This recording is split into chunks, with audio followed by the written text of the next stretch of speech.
So, hello everyone.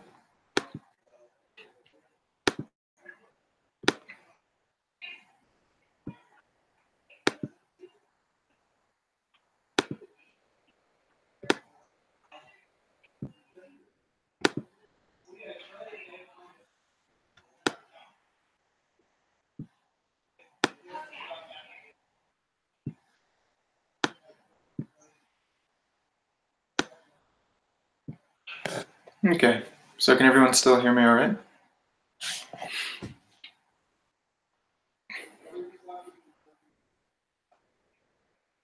Hey, Giuliano.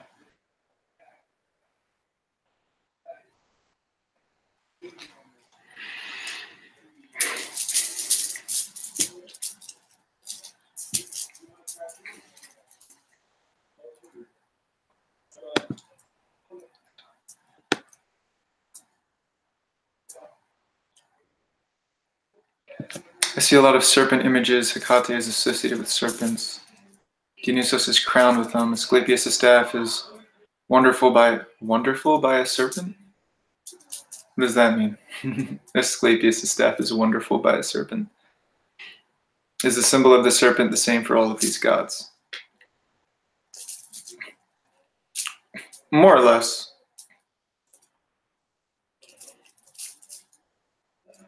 Wound? Wound. Wound. Asclepius' staff is wound by a serpent.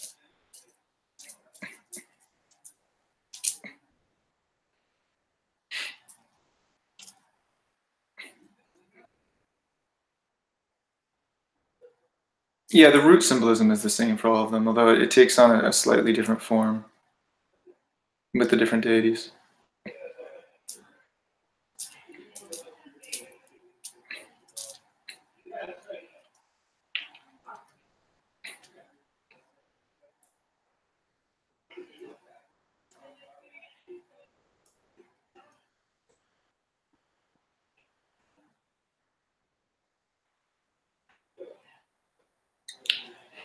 And Giuliano says, I would like to know if in the vital forces accumulation of the preliminary education, in the part when we have to imagine that we are dissolving back to the vital force, would it not be a good idea also to imagine a kind of dissolution of the self into the cosmic light? Yeah, so there are many different ways, Giuliano, to work with the vital force. Many, many different ways to work with the vital force. So it depends on what you're trying to do. And in particular with this practice, we're trying to develop a very magical, very mechanical, very practical skill with manipulating energy. So yes, you can imagine yourself dissolving, but honestly, a better way to do that is simply through pore breathing. And there are many different kinds of pore breathing as well. And a good method for pore breathing is to imagine, especially if you can connect to nature, is to inhale energy from nature into you, and then use it to replace not just your energy, but also your identity, so that you're exhaling your identity and your association, your self-association. You're dissolving your human component, not just energetically, but mentally as well, and dissolving that into nature. And you do this with every breath. And this is a better way. You could sit there for hours and do this. And there's a system that comes at our lineage, the Longmen Pai, that has a lot of this this nature work with it, exchanging energy with trees, with animals. We also exchange energy with directions. So this is connecting to the subtle. There's something that you call the subtle. You know, there's the gross, the subtle, and the real. And the subtle is like this this line that exists between the gross and the real. And so,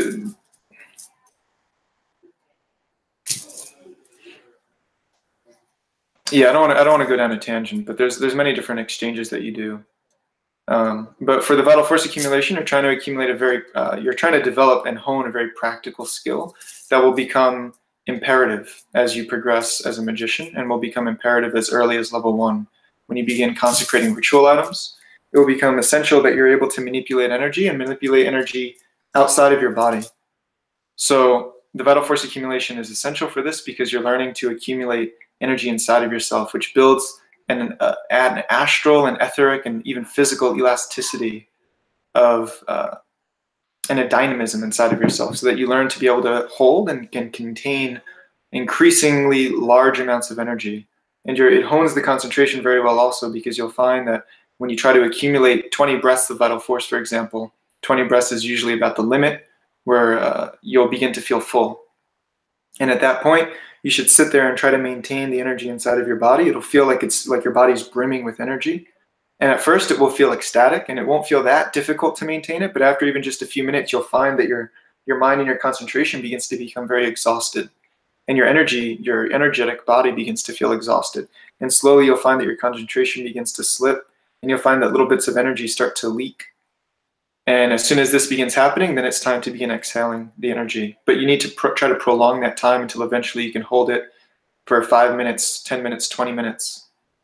And this builds the strength of your body. As it builds that elastic strength, you should then be able to begin accumulating more energy. And the next step then is, when you exhale the energy, you want to be able to exhale it in a precise number of breaths as well. So you don't want to sit there and just exhale a few times until you feel like you're empty. Or even if you accumulated 20 breaths, you just say, all right, I'll just breathe it all out in 5. You need to become very precise. What if your control over your physical muscles was as imprecise as the control over energy that I just described? Every time you went to scratch your face, you would end up slapping yourself, or you wouldn't even get to your face because your control over your muscles wouldn't be fine-tuned. So your control over energy needs to be fine-tuned, not too much, not too little. And in order to do this, you need to be able to sit there with 20 breaths of energy inside of yourself and say, okay, I'm going to breathe out all of this energy in 20 breaths. And so with one exhale, you've exhaled 1/20th of the energy inside of you.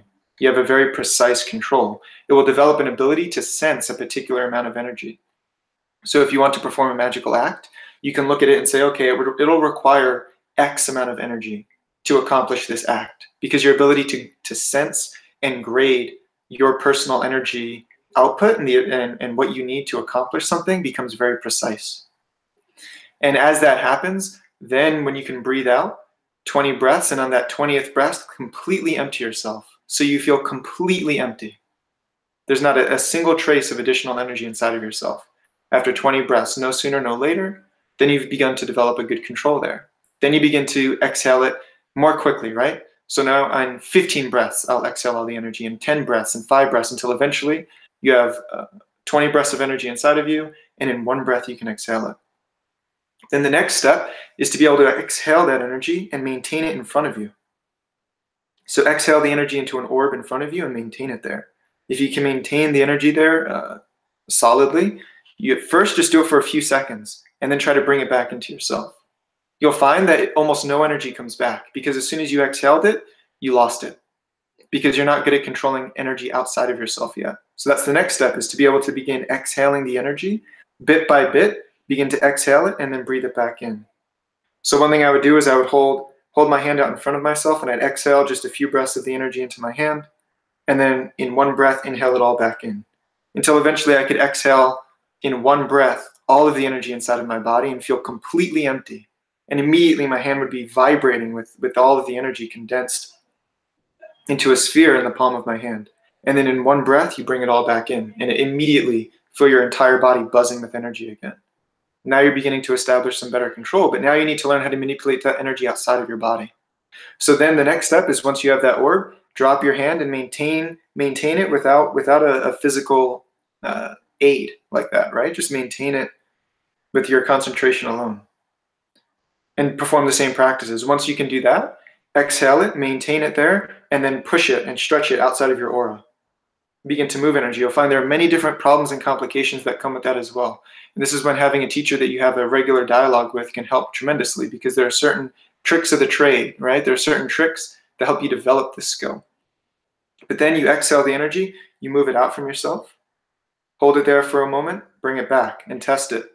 Make sure that you're still maintaining the energy, that you're not losing it, till eventually you can accumulate 20 breaths of energy, exhale it into a sphere, and exhale it into the corner of the room and maintain it there for 5 minutes, and then bring it right back into yourself, right? Now you're dealing with some good control over energy. At that point, that's enough. But if you want to develop the skill further, there are many things you can do.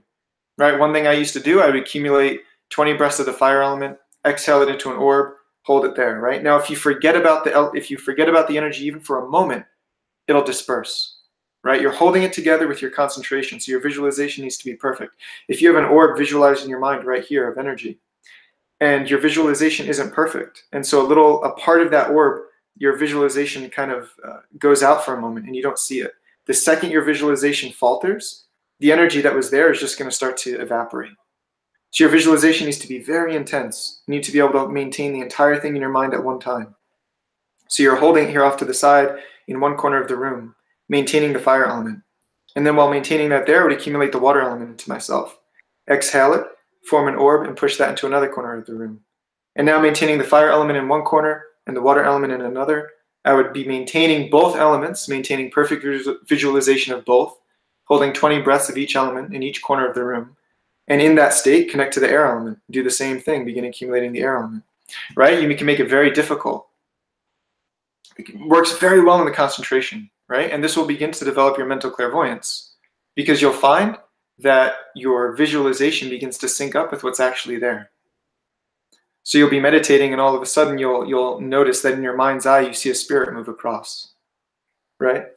Or if you have trouble visualizing something, it's because you can't get it to move, right? Like if you're performing an internal meditation and you're having trouble visualizing the energy moving past a certain part of your body, it's not because your visualization is poor. It's actually because your visualization is precise, and it's not visualization anymore. It's actual observation. You're watching the energy and you're having trouble getting it past a blockage, right? And at this point, the mind's eye begins to open up. So now you're not visualizing so much as you are simply seeing and moving and being active on the subtler plane. Anyway, so you develop this kind of control, right? But to the degree to which I explained before isn't necessary.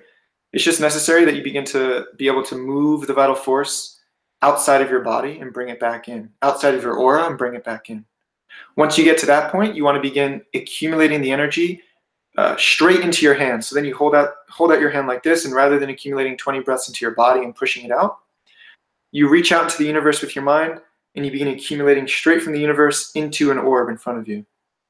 Now, once you can do that, you then can, after you've accumulated 20 breaths, you should be able to, at this point, really see and know that the energy is there without having to test it. You can feel the vibration of the energy. You can see it clearly in your mind.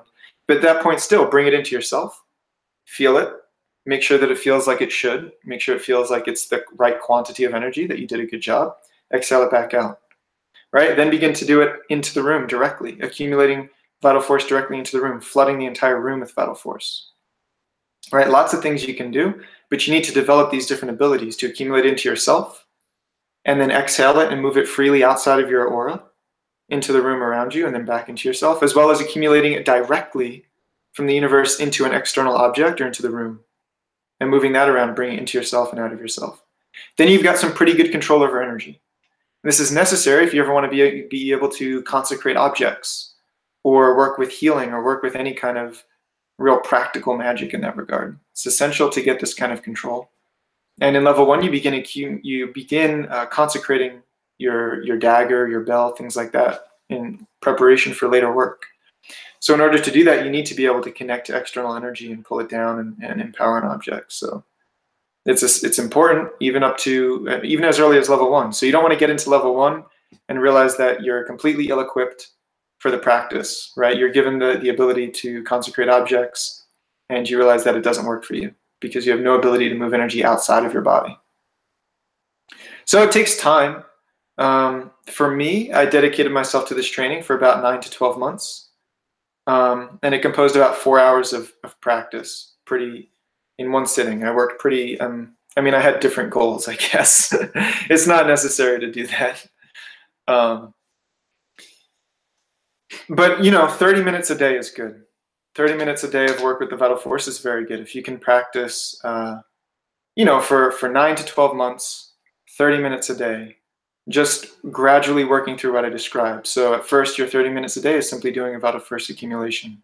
Next, your 30 minutes a day will gradually become doing the next step, and the next step, and the next step, and so on and so forth, so that by the end of a 9 to 12 month year period, Your 30 minutes a day of work with the vital force includes quickly inhaling it into your body or inhaling it into the room, moving it around, things like that, to begin fine-tuning your skill. And your work with the preliminary cycle will go very well with this because you're already used to moving energy and you're already used to pore breathing. So this will just add a new element, and it will feed into your ability to work in the preliminary cycle, because your ability to withstand and move energy and have control, your concentration will all develop much more powerfully from this. And one thing that I didn't mention is that once you begin to have such a good control over the energy, and once you can exhale 20 breaths out of your body and then bring all of that right back in, you'll begin to learn how to harness larger quantities of energy at once. So then you just have to make a little mental switch and say, okay, well, if I can exhale 20 breaths in one breath, and then in one breath inhale it all back in, then why, when I first sit down to practice, can I reach out into the universe and grab that much energy and breathe it in with one breath? And you'll begin to learn how to do that. So that the same amount of energy that took you 20 breaths to accumulate will now only take you 15, and then 10, and then even one breath, right? So what you accumulate in 20 breaths could possibly take me one breath or even less to accumulate, right? So this is how you want to make your progress. And then later on, you'll learn practices that will then condense that energy permanently inside of your body. So then you can do all of these accumulations and then just condense it into your epithumia and store it there, use it to empower your body. And then later on, what happens is the epithumia begins to form a physical substance in men. Women already have a place where that energy can be stored, but men need to develop it. And so a physical epithumia will begin to form. You can feel it. So that's enough about that. It is important, though. And Fox says the vital force should always be visualized as bright white light. Yeah, you should visualize it as a bright white light flecked with gold. So one thing I want to talk about today, rather than talking about what we have talked about in the past, which is working through the lectures, we're still going to be talking about the lectures a little bit, but I want to backtrack a small amount and talk about something that's mentioned briefly in the internal energy lecture. I thought it might be nice if we all sat around and talked a little bit about the methodology behind progress in the outer school. Now, the methodology behind the progress in the outer school is very vast. The spiritual path, understanding the nature of the spiritual path and how to make good progress on it, you could write textbooks on it. We don't have time to go into it all in one lecture. And so really, I feel like I'm doing a disservice because I don't want to talk about the spiritual path in a way that doesn't properly hit on all the important keynotes of how to make that progress. But unfortunately, I can't do that now. So I'm just going to focus my mind very precisely on one component of it. And that's kind of like the alchemy of the methodology of our alchemy and why we structure just certain practices in a certain order, right? But it's so much more than that. It's not just about the practices, right? It's about so much more than the practices in that sense, than the mechanical practices. It's about an inner transformation that has to occur and penetrating into the essence of what the spiritual path is and allowing it to transform your life and understanding the concepts of deity, energy, and awareness and matching yourself with those. And so there's lesser alchemies and there's greater alchemies, and there's so much more to the path. I can't transmit it. It's very difficult to explain. And a simple, quick lecture isn't enough to talk about it. So I apologize. I apologize to the masters, and I apologize to you all for not being able to thoroughly explain all of that. But I do want to at least explain some of the very almost mundane methodology behind how the practices develop, because there are many things that I take for granted when it comes to what you all should know, right? Like in my mind, there are a lot of things which I think you all know that if I take a step back and contemplate it, I realize there's no reason why they would know those things, because they probably haven't received a lecture on that. Maybe they haven't visited and they haven't heard us talk about it. So in order to make sure that I'm clear and in order to make sure that all of our bases are covered, I want to just go over a couple of things so that you can understand it. Like for example, some people might not really even understand the term alchemy, although it is mentioned in the lectures. So with that disclaimer said, let's go into it for a bit.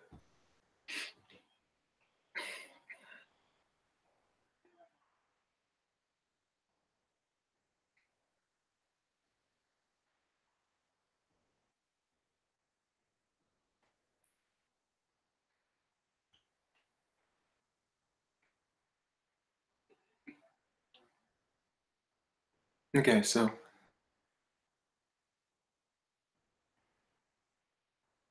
the first step, right, is calming the mind. If you can't keep the mind calm, it's impossible to make any kind of progress, right? So there are two components to working with the mind. There are many components to working with the mind, but there are two principal components we can concern ourselves with at the outset, right? One is what you could call mindfulness. There are many words for it. Maybe I don't use the best words, but one is called mindfulness, you could say, and another is concentration. Or you could say like one is awareness, one is concentration, right? One is like your resource, and the other is your ability to condense that resource, right? So if we used an analogy, we would say that it's like having water, and that if that water is broken up into many different streams, then it's very weak and it's very deficient. And these are the many different distracted thoughts that we have running through our minds. So awareness is the ability to collect those thoughts into a single pool of water, right? We practice this with thought observation. So we sit there, we observe the mind, and we let all the many different distractions that are trying to pull our mind in different directions, we let them resolve into one. This is building our resource of water, so it's like a vast reservoir.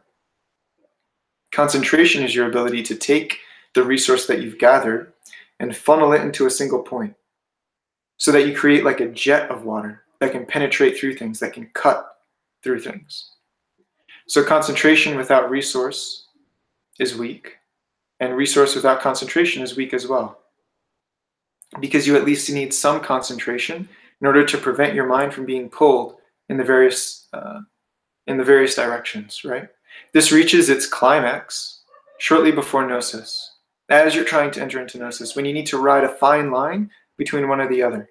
You'll find yourself trying to enter into gnosis and realizing that if you remain completely passive, your energy will lack a kind of fiery principle it needs to cut through illusion. But if you try to aim and move towards gnosis, any effort in a direction leads away from the goal. Any effort moves you from your center. And gnosis is before your center. Gnosis is prior to your awakening, prior to your movement, right? It exists in the state before your motion. So any motion has already missed it altogether. So you need to find this strange, very difficult line between effortlessness and effort. Almost like you're leaning in a direction, you're moving in a direction with complete non-attachment, with complete detachment. It's very difficult to describe, but this is like kind of where the culmination of where that leads, right? Is finding a perfect balance between fire and water in that sense. Water being your mindfulness and fire being your concentration. And so they say, like cycles begin where they end. So you begin with thought observation and you end with thought observation. You begin working on your fire and water in the sense of concentration and awareness, and you end with their consummation and gnosis, in the state that preceded the emergence of fire and water, right? And so this begins the alchemy of fire and water. The alchemy of fire and water is vast, and it reaches all the way up, preceding the elements, into what Plato calls the infinite and the bound, which the Taoists would just call yin and yang, right? Because yin and yang manifest on many levels. Plato gives them a different distinction by calling them the infinite and the bound. And these things, sameness and difference, you have an infinite and bound, you have sameness and difference, and they manifest on lower and lower levels until finally you have fire and water. And even those become more complex. So alchemy is a system of development which relies on internal energy, an understanding of spiritual anatomy, and an understanding of ontology, right? So ontology is the study of being. And in alchemy, the goal is to revert your essence back to a pre-creation state, right? Like a prenatal state. The idea is to return to the root, is what the Taoists say, returning to the root. So this is what we would call anabasis, right? It's like reversing the creative process to return to the one. And so we look at our entire microcosm, we look at our bodies as a holographic emanation of the one into the many. And we see all these many different parts inside of ourselves. And we look at them symbolically, right? This is our understanding of the spiritual anatomy. And we use our internal energy and our understanding of spiritual anatomy to reverse the creative process. And this is where the understanding of ontology comes into play, which you use your understanding of the universe itself and of the creative process to understand how to reverse that process inside of yourself. Now, alchemy is defined as the ability to effect natural change at a much quicker pace using science and the proper application of heat and understanding, right? Using a gentle heat where it's necessary, a rapid heat where it's necessary, cooling and transforming, performing all these many different processes in order to speed a natural process. So that's something that would take nature a year, 10 years, 100 years, 1,000 years, 1,000,000 years. You can do it in a much shorter length of time. And this is what external alchemy is. This is what internal alchemy is. So this is why there are three forms of alchemy. There's philosophical alchemy, there's external alchemy or material alchemy, and there's internal alchemy. Philosophical alchemy is the understanding of the unfoldment of the universe and its perfective process. Material alchemy is the understanding of how to apply that knowledge to plants and minerals, and even to animals, right? To perfect their energy. And use this for medicinal and even spiritual principles of evolution, right? Because nothing in alchemy, nothing in the universe evolves by itself. Everything is tied to something else. And so by lifting up one thing, you lift up the things around it as well. And then internal alchemy is that same process applied to us. Understanding our place in the universe and looking at our microcosm and understanding how to use our energy and our understanding of spiritual anatomy to reverse the creative process inside of ourselves, reverting our essence into the one. And it happens in a very literal sense. So for example, you have many different kinds of energy inside of the body. And principally you could say that you have so many, but let's principally say you have 5, which correspond to the 5 elements. And even in a very early stage of alchemy, you learn how to exchange the energy between these 5 elements inside of yourself in order to create a kind of medicine out of them and revert those 5 elements back into their one source so that you get a kind of what we call a pure pneuma, which is the pneuma that enters into the liver, which is why the liver can regenerate so quickly, because it has a kind of, it has a pure pneuma, an energy which has not yet been broken up into its five different pneumas, its 5 different elements. So you're trying to revert your energy back into that state. So there are many different levels to this. Right? So the first alchemy of fire and water is simply practicing your thought observation and your concentration. And in the beginning, body control is kind of like the fire, thought observation is the water. But then as you move on, thought observation becomes the water, grounding becomes the water, and the fire becomes the mantras, the prayers, the visualizations. Those are the things that develop your concentration. And then you ground those things in the water afterwards, the water of contemplation and stillness. So it's necessary to balance the two together. So it's sitting in stillness to see what the fire has made. This is what the Taoists would say, right? You make something, but you have to let it cool to see what you've made. And it's absolutely essential to balance fire and water. So this is whenever you're engaging in a practice of activity, it has to be followed by contemplation and observation. And this is why principally there was a teaching that if you meditate actively for 1 hour, you should sit in silence for an hour afterwards, to give it the full length of time, to give it its due, to allow all of the transformations that you set into motion to actually come into play, to actually manifest. Because when you're doing your active practices, like the preliminary cycle, you're getting things moving.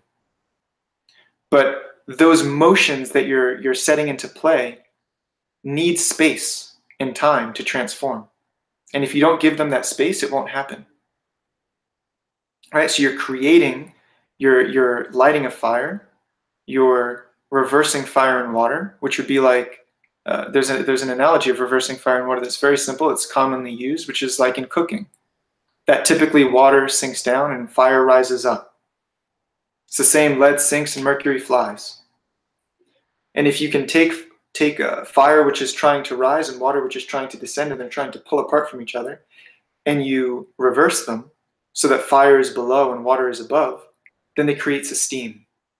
And it creates something that's useful. You can cook with that.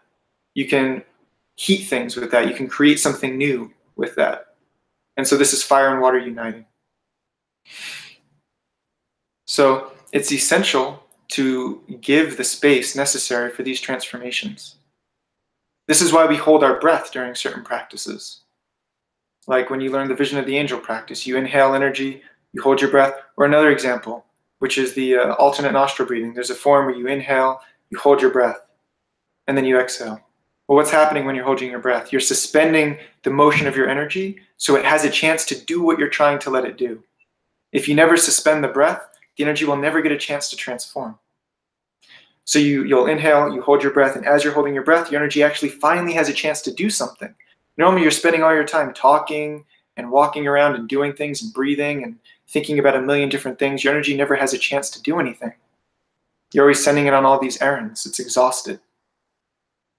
So if you do something, you hold your breath, it finally has a chance to do something useful, to do something spiritually useful. It finally has a chance to maybe try to revert some of the damage that you've done to it. With all your worries and all your thoughts and all your attachments and desires, you've killed yourself. It just hasn't manifested yet.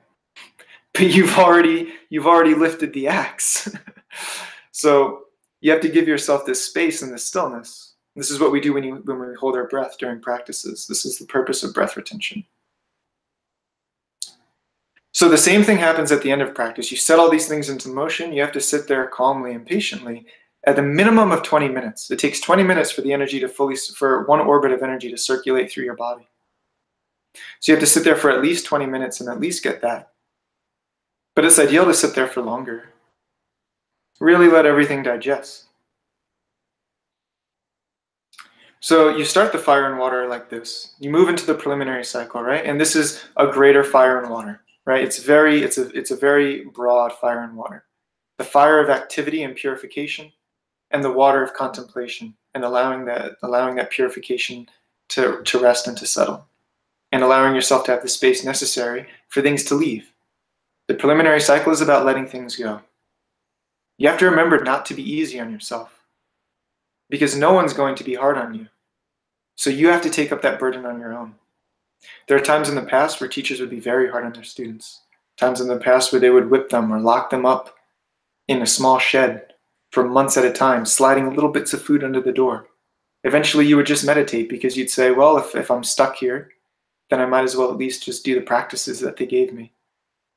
Right? You'd be enlightened in no time that way. But now the burden of responsibility is handed to you. Now you have to be the one to do it. And you have to do it in a world that's full of much more temptation. It's so much more difficult. And you can't assume that you're that much more powerful and that much more attained than all the masters that came before you and did it the hard way. That because you're so much better than them, you can do it the easy way. It's not true. So you have to make sure you apply yourself. You have to be hard on yourself. So the preliminary cycle is about letting things go. So you have to let things go. You have to make sure that what's happening in your meditation room is happening in your life as well. Never pass up an opportunity for growth. If someone scolds you, thank them for it and accept it. It doesn't matter if it doesn't seem right at first glance. Someone could call you a bad parent.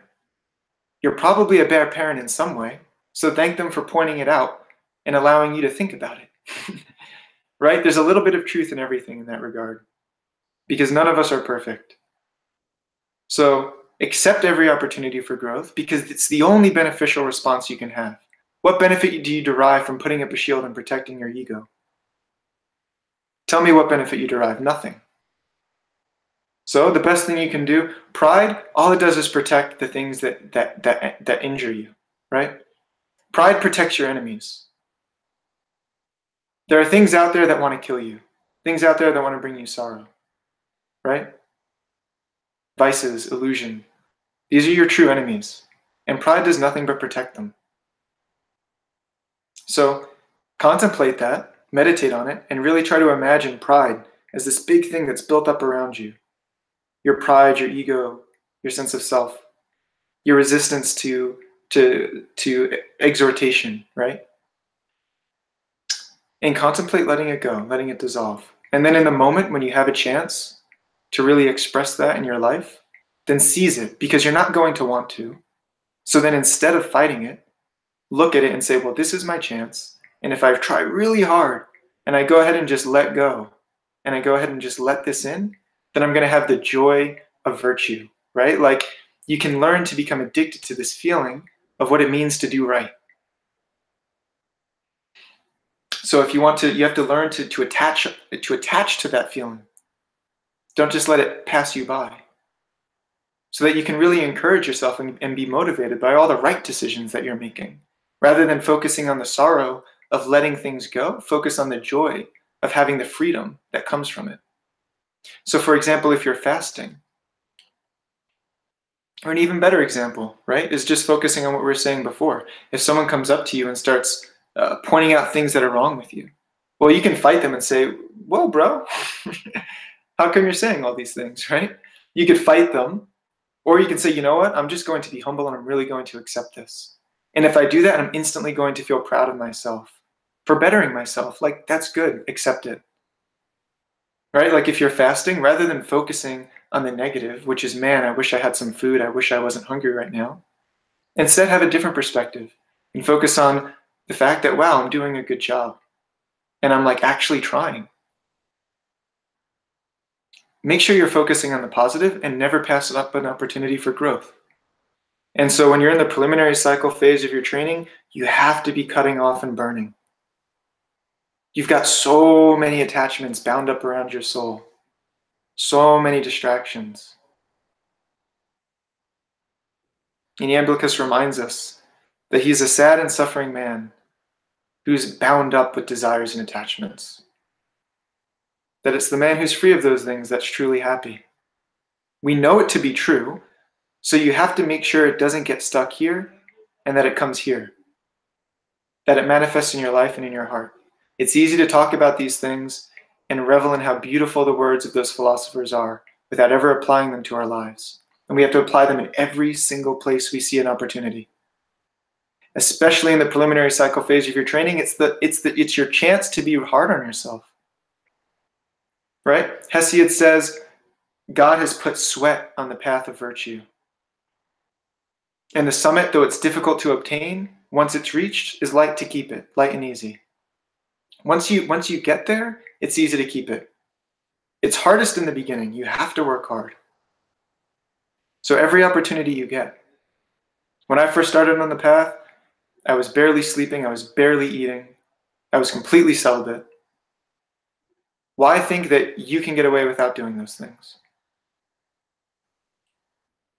So at least for a short period of time, put yourself through some austerities in this regard. And the austerities simply just have to be, it doesn't have to be so obvious, right? It should be subtle. Because it's a matter of the mind. So begin looking at the things in your life. And if you find something that's controlling you in your life, learn to get control over that. If it's any kind of attachment that has control over you, learn how to get control over that. Analyze yourself, know yourself. So right now we're clearing the foundation. We're laying the foundation. We're clearing away the land, right? We want to build a palace, but we have to level the land first. We have to clear out everything that's in the way. So that's what we're doing in the preliminary cycle. We're not even laying the foundation yet. We're touching at the foundation when we do base breathing. When we do base breathing at the end and we're grounding, we're touching at the foundation. But principally speaking, the preliminary cycle, you're clearing the land. So clear it. Don't be stuck here for 10 years, waiting to clear the land, picking at a tree here, kicking at a bush there. Clear the land now. I've seen people spend 5 years, 6 years on something that in a past life I saw people knock out in 1 month. Just clear the land now. It's easier once it's gone. After we're done with the preliminary cycle, which 600 rounds of the preliminary cycle should be able to be done in a year or two. 2 hours of practice a day, you're done in a year. So focus on that. It has to be good though. You have to pair it with your life, because if you do 600 rounds and you haven't paired it with your life, you don't move on. I've done it to people before. I've had people do 800 rounds. I've had people do more before moving them on, because it doesn't stick if you don't give it a place to manifest in your life. You're just trying to pull this purity down. You pull it down and then you let it go and it floats right back up. And you pull it down and you let it go and it floats right back up. The bird needs a place to land. It's another alchemical reference, right? So all these things, they exist on many different levels. The bird needs a place to land. It means other things later on. In the beginning, this is what it means. It means clearing the perimeter for your life so that your spirituality has a place in your life. You're inviting a guest into your home. So give it a place.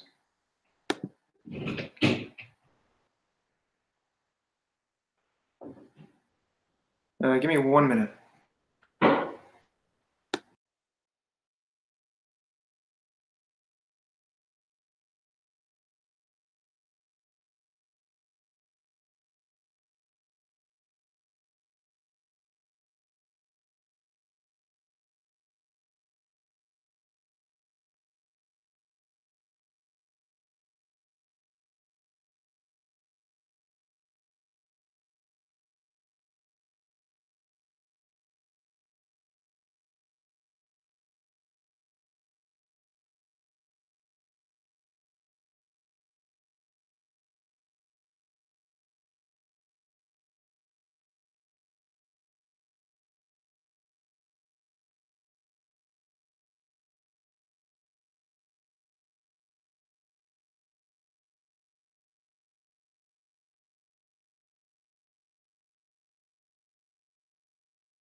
All right, so I was reading in the Slack. Thiago asked a question.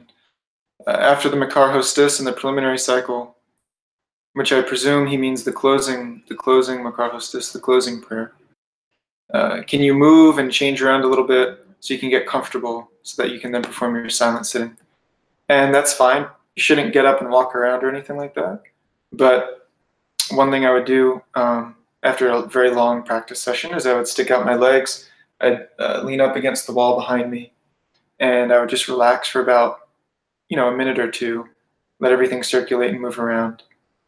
And it would take a couple minutes for the energy to really start to move anyway.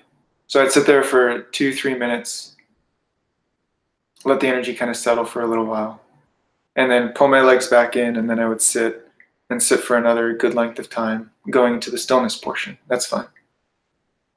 And if you're more comfortable performing it this way, if you're still working on your ability to sit on the ground for lengths of time, you can have a chair behind you, and when you're done, just push yourself up onto the chair and sit and do it that way as well.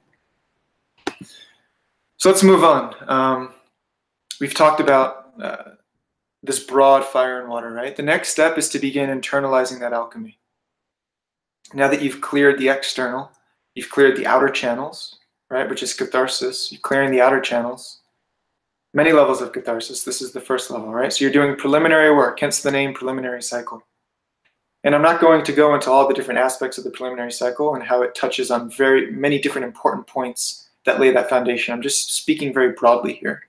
The next step is to begin working inside of yourself.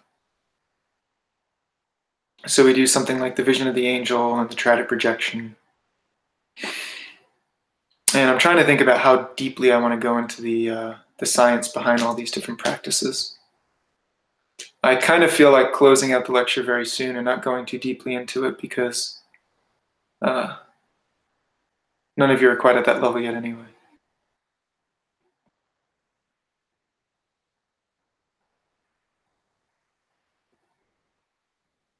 So we have a very interesting, we have our own way of viewing how alchemy operates. So I'll give a very brief explanation of it. There are many different ways to talk about it, many different levels of specificity in which we can explain this. So I'm going to explain it in a very broad sense, using a different perspective than anyone's probably really heard of before, if anyone's looked into any internal alchemy, any Taoist Neidan or Buddhist alchemy or anything like that. So I'll talk about it in terms of magnetism, in terms of the three centers, in terms of their coordination, and lightly touching on it in terms of fire and water. So many different ways to look at this. And we can talk about it from different perspectives at different times. I'll just give this one, and then we'll close for the day. I'll give a brief explanation. So once you're done with the preliminary cycle, you want to make sure that your central channel is clean enough, right? So the central channel connects your three centers together, the nous, the thumos, and the epithumia. You want to make sure that your central channel is clean enough that they can even communicate at all. So you have to begin cleaning out the central channel a little bit more specifically. And you have to begin opening the heart a little bit more directly, because the heart serves as a kind of axis point for all the other energies in the body. And it helps direct the flow of energy downwards or upwards. It plays a pivotal role as being centered in the center of your body, in the orchestration of all your energies. So if the epithumia is your fuel, the heart is the intelligence behind how that fuel is used. It's the governor. So you begin opening up the central channel a little bit more specifically. You begin working on the heart a little bit more specifically. And you begin honing in directly on some of these different centers. And in particular, you begin expanding their field of radiance, right? So that the nous, the thumos, and the epithumia, they have an aura and a field of radiance of their own. You begin to expand that field of radiance. And depending on your level and your level of dedication to these different practices, that level of radiance can expand rather dramatically. So that you'll find that you have to become very careful about your thoughts and your feelings, because they'll begin to have an impact in the world around you. So if you think something in a certain direction, you'll find that those things begin to happen and manifest, because your projective power becomes very, very strong. But really what you're trying to affect inside of yourself is the ability for these centers to communicate with each other. So you're purifying out the poisons that exist inside of mercury, sulfur, and lead, and you're beginning to allow them to communicate so that the alchemy can begin to happen. Exchanges can begin to happen. So again, cycles begin where they end. So in the beginning, you try to increase their communication. Then you go through and you begin to purify each one rather tremendously, rather completely. And then once they're all purified, you again begin to make sure that their communication is perfect. And only once their communication is perfect, after they've been purified, does gnosis occur. Gnosis requires them to be purified, and then their energies need to become harmonized once again. So beginning where you end happens twice like that. Although really you're working on parts of it all along. But I want to explain this in a way that seems very simple and methodical for you to understand. So we talked about fire and water in terms of body control and thought observation. We talked about fire and water in terms of the preliminary cycle and burning the field, right? Burning the field, very important. And now we're talking about increasing the communication between these different points. And you can understand them as being fire and water in different ways. So then in some ways, the nous can be seen as fire or water, and the epithumia can be seen as fire and water, right? In some ways you can see that there's a celestial fire above the head, and you can see that there's a pure essential yin, a pure essential magnetic water at the root, at the perineum. And in other ways you can see that there's a fire in the heart, and you can say that there's a water in the epithumia, right? Because it's the water of the kidneys that circulates in the lower epithumia. And there's a fire that circulates in the field of the heart, right? So there are many different subdivisions of fire and water, yin within yang and yang within yin, all collapsing inside of each other in this holographic projection. And you're systematically returning to the root. So first you have to work on, right? So first you begin creating a communication between these centers. And this is kind of what you focus on in level 1. Is okay, we've cleared the field, it's now time to lay the foundation. So you need to start building up the amount of energy that you have in your body. So you actually have some resource to work with. So this is building up the water. but it's building up the water in a deeper level, right? Because you've done it outside of yourself. You could say you've almost done it outside of yourself. You've done it with the superficial channels. You've done it with your life. Now you need to start turning that attention inwards and doing it on a deeper level. So now the water becomes building up your resource, restoring your kidney essence, filling the lower dantian, right? Filling the epithumia with energy. And the fire is directed a little bit more precisely, making sure that you've purified the 3 centers and you begin to allow them to communicate, which is now you're introducing fire and water together, which creates air, right? Air is the communication between these channels. You begin introducing that element in. After you've introduced that element, the next step is to really create steam. This is when fire and water finally begin to unite. This is what you go into when you enter into the level 2. You begin working on merging fire and water in different ways. At first, you do it on the most superficial level. You do it on fire and water channels that flank the body. You work on purifying fire and water at the furthermost parts of yourself and using it to generate a steam that purifies the heart and purifies all of your channels. Because by this time, by building up a storehouse of energy in your epithumia should be very pure. So the next step is to start really focusing on thumos and purifying that. So you do that by merging fire and water here in the heart and using it to generate a steam that floods your body. And you begin to then work on fire and water by circulating energy through different orbits in the body. And by circulating energy through these different orbits, you're creating fire and water by taking water and bringing it up and purifying it, and then recondensing it, and bringing it up and purifying it and recondensing it, purifying it and recondensing it, right? And this distillation process is circulating fire and water in this way. And then you begin to bring that in even tighter, and you begin to circulate and communicate fire and water with each other in an even deeper level between the heart and the kidneys. And this creates a dynamic magnetism that creates a black hole effect that begins to absorb all the energy in your entire body deep into the central channel, so deep that you eventually can no longer even feel the energy. Not only can you not feel your physical body, you can't even feel your energy is moving. It begins to feel like nothing's even happening. And there's just empty space moving inside of empty space because everything is condensed so deeply inside of yourself. And you begin working on uniting those elements. And so eventually you can start to see how you're going from uniting an external fire and water to uniting an internal fire and water. But then these fire and waters, we could say they're like false fire and false water. And you purify those to get to true fire and true water. You purify those to get to the essential fire and essential water, which is like the root electricities, which generate the elemental fires inside of the body, right? So you're returning to the root. You're getting simpler and simpler, getting closer to the one, until eventually you've united it all inside of yourself, and now you begin working on what came before you. So you start connecting to celestial fire and water and exchanging those elements inside of yourself.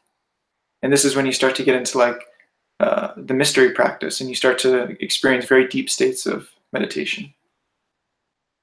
Right, so there's I'm trying to lay out a clear understanding of how you're uniting fire and water in increasingly deep levels, gradually returning to the root.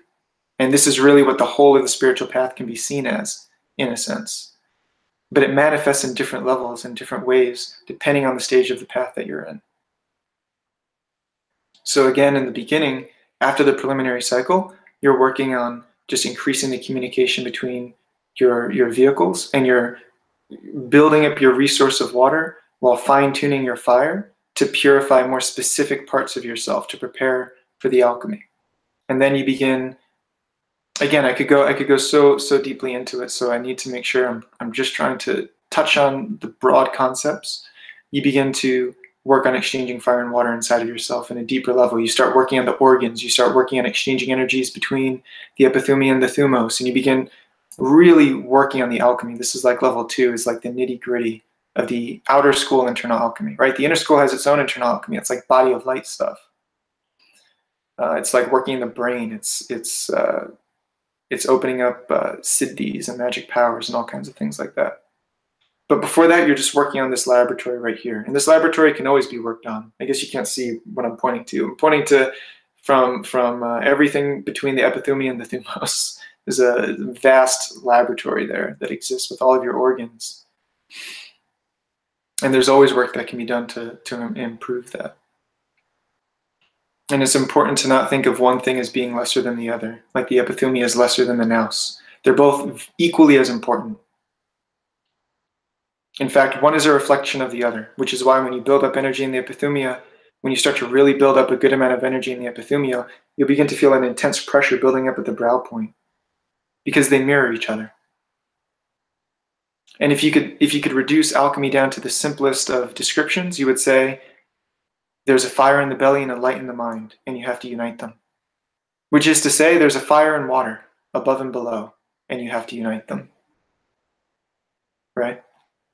So don't think of yourself two-dimensionally in this sense. Think of yourself three-dimensionally in this sense. You're moving inwards, not upwards. It only appears that you have to move upwards at first. And you do at first, but then you realize that you had to move up only so that you could realize that you had to move in. So if that's confusing, don't worry about it. But so you go through this process, and what happens is your magnetisms begin to adjust and change.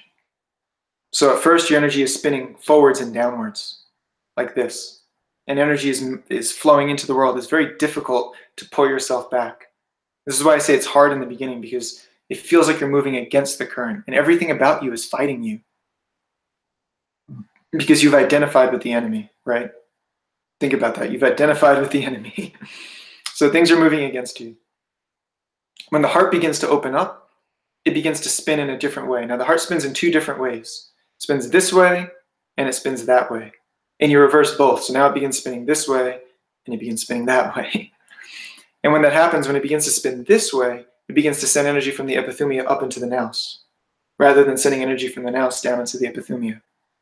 And so your natural spiritual inclination, or your natural inclination is towards spiritual things. So before this, your natural inclination is towards material things. And so it feels like you have to fight yourself to focus on spiritual things. And you can do it. You can think about spiritual things all the time. But it still feels like you have to fight yourself. You're moving against the current. After this state, once the energies have flipped, the natural state is to move towards spiritual things. In that sense, energy is naturally moving upwards. So you could still think about material things all the time, but that would be the unnatural motion. And so actually there's a little bit of a risk here, because if you're naturally thinking about spiritual things all the time, you can become lazy. And as soon as you become lazy and you stop applying the effort, it's very easy to slip back. And eventually that circuit board, that magnetism is going to flip back down. So you always have to make sure that you're practicing your remembrance and you're careful that you don't slip. This is why, again, why having a teacher is good. If you can open yourself up to your teacher's not going to chastise you if you're not going to listen. And your teacher knows whether or not you're going to listen. So if you think, I've never been chastised before, why is that? It's because your teacher knows there's no point in even bothering. So it's important to be open. And by teacher, I even mean your fellow brothers and sisters on the path, right? You can all learn from each other. You should all feel happy and free to point out when you've made a mistake. And the other person should be happy and free to accept that chastisement gladly, right? And in a moment's notice, move past it. Instantly, there should be nothing to move past. A friend pointed out an obstacle for you. They were looking out to make sure you didn't trip. And if they were wrong, and if they pointed out in the wrong direction, well, really, there was no wrong direction, because I'm sure there's something there for you to work on. Right? And don't worry about what's going through their mind. Only worry about what's relevant to you. Always be selfish. Look for the benefit you can derive from every situation. Don't look at what they're doing wrong. Look at how you can benefit from the experience. How you can better yourself. And eventually, by bettering yourself, you better others, right? This is alchemy. Become a light for the world. It's the best thing you can do. It's the best thing you can do. Become a light for the world. There's no greater work. There's no more necessary work to do.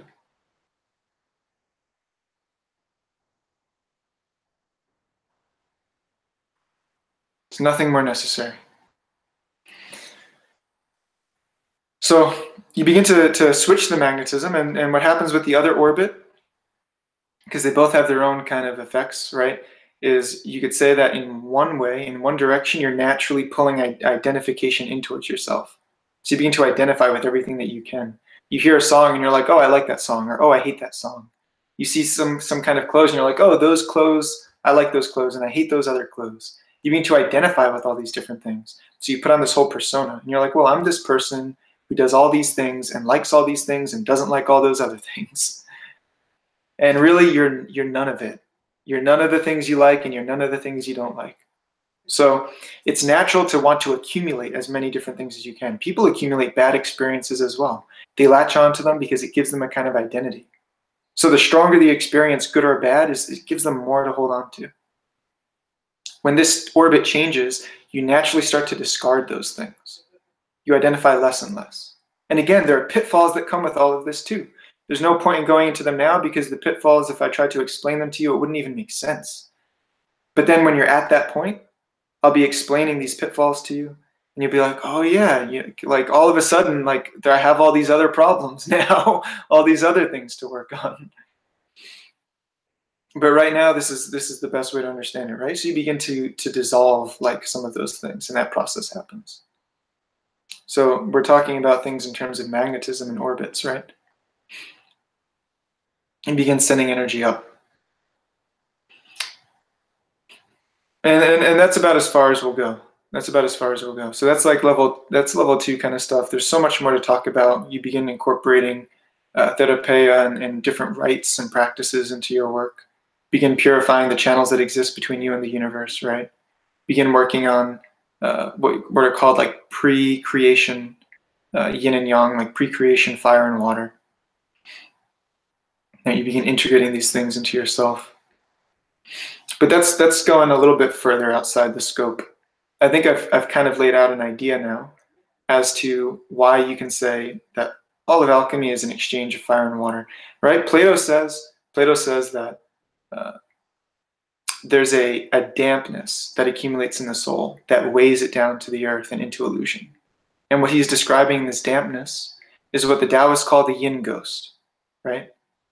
So this is like a heavy water that accumulates in the soul, right? And so the soul is seen as like a celestial soul, like a celestial immortal, right? A member of what we would call the Akrantoi, which are like the deathless watchers, right? They're like the Buddhas.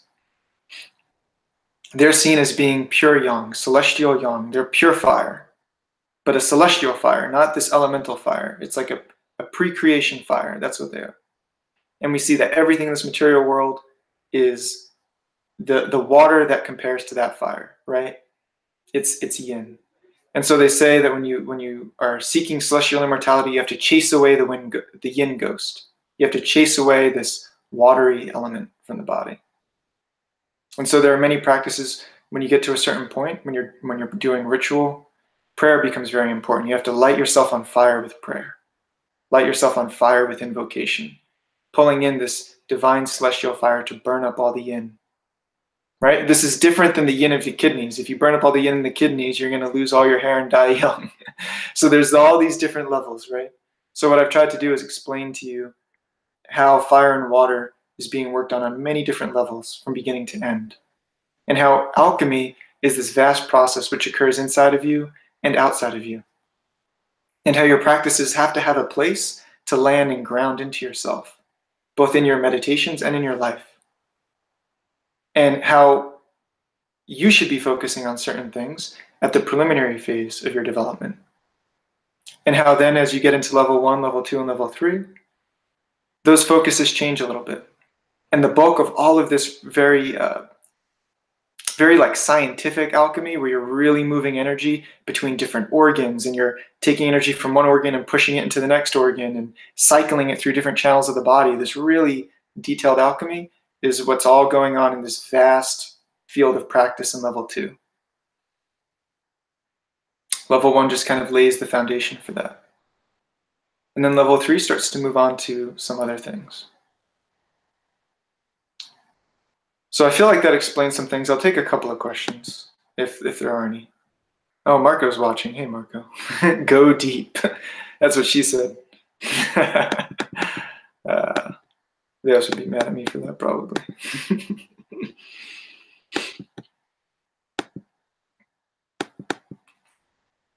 It's important to laugh, though. Don't take yourself too seriously. No one else does. Everyone else thinks you look stupid, probably, when you think you look so cool. Does anyone not have any questions? Is that it? Well, let me see. Let me make sure that I'm not on a lag. So someone give me a cue as soon as you hear me say that. Give me a thumbs up, and then I'll know.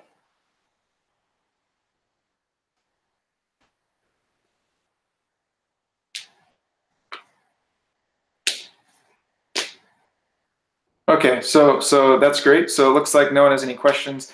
I feel like I probably talked about things that not everyone's heard before, but so I don't know if the lack of questions is because it was confusing, maybe I didn't explain it well, or if it's just because no one has any questions, but that's fine. So we'll close out for the night. We've talked for quite a while, I suppose. I've talked for a while. So thank you, everyone. I thought that this would be a nice change of pace. We're going to spend some good time together. And we'll meet again in 2 weeks as usual, God willing. So I'll chant the Makar Hostis together. Makar Hostis Yureman, Teletas de Oneros, Biotan Nagistue Kai, the Sue type Sukan.